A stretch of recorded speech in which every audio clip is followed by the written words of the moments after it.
Why? Because he believed AI was still in its infancy. The real test was yet to come. In late 2022, DeepSeek unveiled a new research frontier, Project Shin. It aimed not to create better chatbots or faster processors, but to decode the architecture of human intuition. Project Shin wasn't just another upgrade or product launch.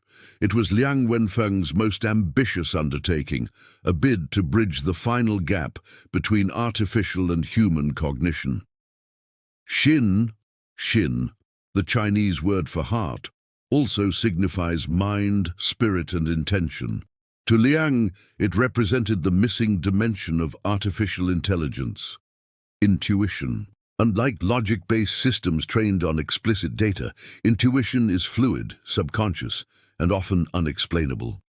Humans make intuitive decisions under uncertainty, like recognizing a friend's mood with a glance, or sensing when something feels wrong before evidence appears. Liang believed that true general intelligence couldn't exist without this elusive quality. Project Shin assembled a cross-disciplinary team, neuroscientists, cognitive psychologists, linguists, and AI researchers.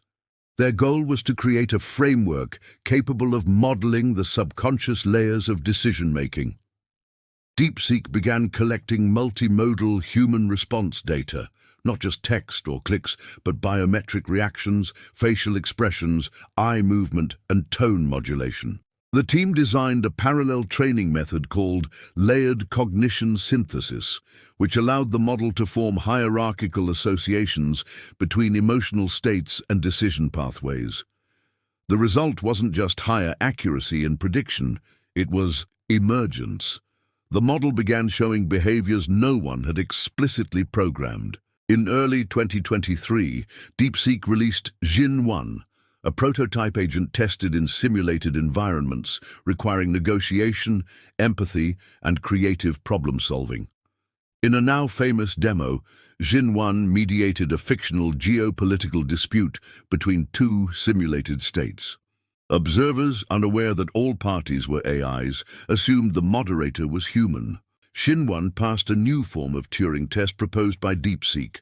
Not whether a machine could fool a person into thinking it's human, but whether it could cooperate with humans in ambiguous, emotionally complex situations. The implications were enormous. Education platforms using Jin-1 adapted lessons to students' frustration levels. Medical systems could better interpret patient hesitance. Even mental health apps showed increased engagement by simulating nuanced therapeutic dialogue. But again, Liang moved cautiously.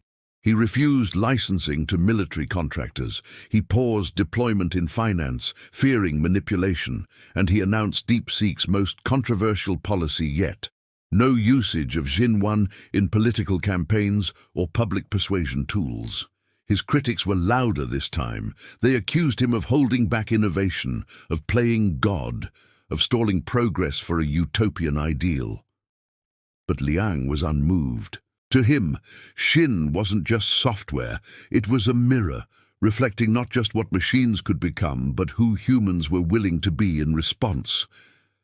He said in a rare internal memo, "If we give machines intuition, we must ensure our own intentions remain clear. Otherwise, we teach them to imitate our confusion." The world listened. By mid-2023, DeepSeek had launched a global research alliance called ZinNet, inviting institutions across 30 countries to contribute to and govern the evolution of intuition-based AI. It was not about centralizing power, it was about decentralizing wisdom. And for Liang, it was a step toward his quiet, unspoken dream, not to build a godlike machine, but a humane one. By 2024, Liang Wenfeng was a billionaire by every traditional metric: valuation, influence, ownership. Yet his life looked remarkably unchanged. He still lived in a modest residence near Chengdu, still walked to work when he could, and still spent most of his time in DeepSeek's quiet R&D wing. But outside those walls, the world he had helped shape was changing rapidly. DeepSeek had grown into a global institution. Xinhuan was now used in over 50 countries, across sectors as diverse as agriculture, diplomacy, disaster relief, and special education. A model developed for intuition had found its calling in compassion. It was used to guide refugees through complex bureaucracy in unfamiliar languages. It helped blind students visualize data through synesthetic audio interpretation. In remote areas of Nepal, Xinhuan served as both translator and teacher. Meanwhile, Xinnet continued to expand. By early 2024, over 90 research institutions were feeding discoveries into the shared global framework. Liang had created what many described as an AI commons, a global cooperative ecosystem of responsible intelligence development. With expansion came new frontiers. DeepSeek began working with space agencies to adapt Xinhuan's architecture for autonomous exploration systems. It collaborated with indigenous groups to preserve endangered languages and cultural storytelling through AI-based oral history archives. And in South America, Xin-powered tools helped governments map and respond to climate vulnerabilities in real time. Despite all this, Liang rarely appeared in public. He declined invitations to the World Economic Forum, the Nobel ceremony, and even a one-on-one interview with the United Nations Secretary-General. His reason: I am not the story. The work is. Internally, DeepSeek had adopted a unique governance model. Major decisions were voted on not just by executives, but also researchers, ethicists, and user community representatives. Liang called it distributed stewardship. Even with this democratic model, one question loomed: succession. Would Liang ever step down? And if so, who could continue his legacy? In a rare company-wide town hall, Liang addressed the question directly. DeepSeek is not about me. It is an idea, a principle, a way of seeking. When the time is right, the next seeker will step forward.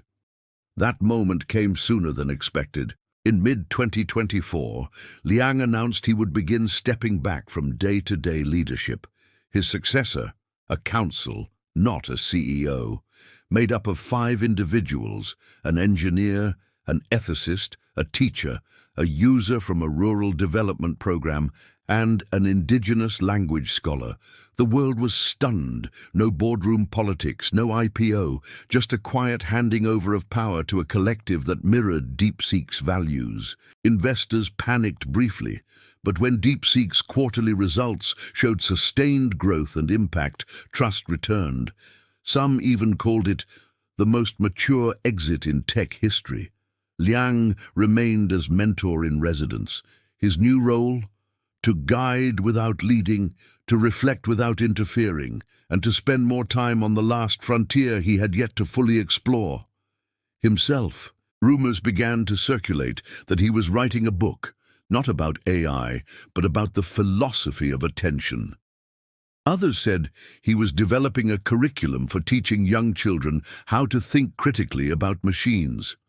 But those close to him knew he had only one goal left: to ensure that intelligence, whether human or artificial, remained a tool for empathy, not control. As 2025 arrived, Liang Wenfeng disappeared from the public eye entirely. But DeepSeek moved forward, its models evolving, its governance maturing, and its community expanding. And somewhere in a quiet room in Sichuan, a man who had once dreamed of thinking machines finally found time to simply sit, think, and be.